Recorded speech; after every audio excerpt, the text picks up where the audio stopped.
And this society in America that is reflected in its advertising is really undergoing substantial change in the 10 years between 1950 and 1960, in part thanks to two things. One of them is going to be the baby boom, which comes about because of prosperity. Increased money in the household means increased ability to support kids.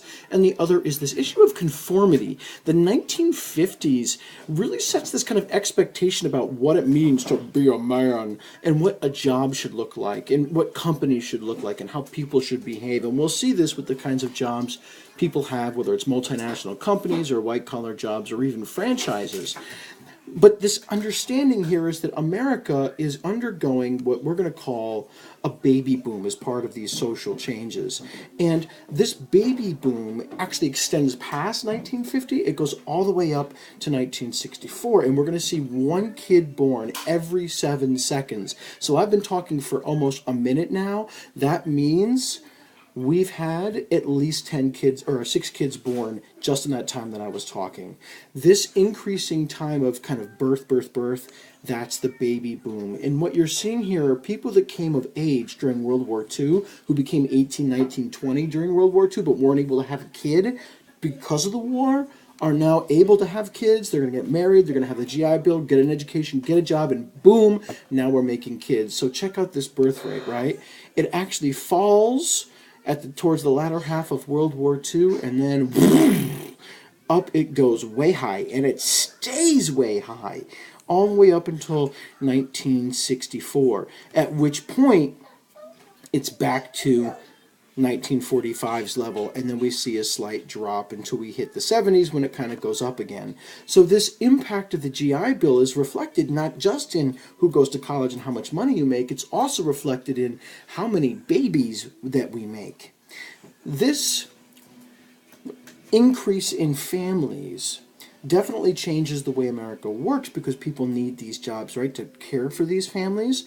So we'll see these significant changes in how America's functioning as an economy in terms of the workplace as well. I'll show you what I mean. As our economy grows, as more and more people start getting more expensive white-collar jobs in big companies, we're going to see companies become what's known as multinational. They're going to expand overseas to places like China, places like the Philippines, Africa, looking for cheap labor. Cut costs, drive down price, people buy more of your stuff. That's the idea. This also means that as more and more production of these products shifts overseas, there's going to be fewer and fewer and fewer and fewer jobs for Americans here at home. These jobs that we typically call blue-collar jobs, where someone is using some sort of manual labor, kind of really working at a job with their hands. Now it's actually determined more by the level of education that you obtain, usually high school diploma only. You can describe as a blue-collar, maybe a little college, maybe more blue-collar. But typically, these are the jobs that are now decreasing from the 1950s on, and instead we see white-collar workers. These white-collar workers are people that are having a little bit more education. They're doing more work in these big companies. I just want to show you how powerful these multinational corporations can be. At the center of this diagram are just 10 companies: Kraft, Coca-Cola, Pepsi, Kellogg's, General Mills, Mars, Unilever, Johnson & Johnson, Procter & Gamble, Nestle, and Kraft. Just those 10 companies. Those 10 companies are responsible for every product you see on this chart. One company makes all of these things. Every time you buy one of these companies, you're not supporting Jell-O or Cool Whip or Mayo or Mott's or any of those things. You're supporting Kraft. It all gets funneled to one multinational corporation. Remember Andrew Carnegie, profit motive, right?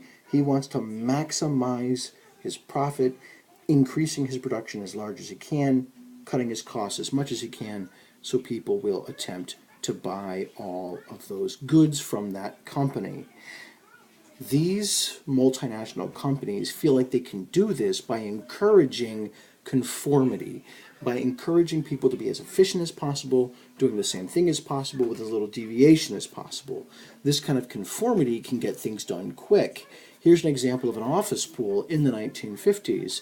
People doing very similar jobs at very similar workstations. You're not encouraged to be an individual. Your job is to get things done quick, efficiently. Don't make waves. Somebody else will handle the creativity. You just get the job done. So as we see more and more mechanization of farms, mechanization of factories, more and more machines doing this, work going overseas, people embrace more of these white-collar jobs.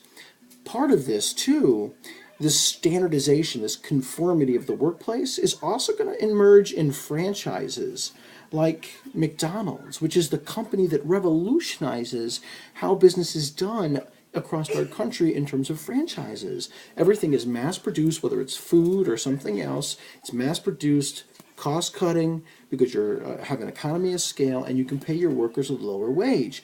So while more and more American workers are getting out of the blue collar and into the white collar, it doesn't mean you're necessarily going to get paid better, because jobs like those in franchises, they don't pay well. They're easy to train and easy to have. They have high turnover, but it's efficient. So we're going to see Americans kind of begin as early as the 1950s and 1960s to see this struggle with what it means to have a good job and get paid well. Where does this take us then in terms of our society?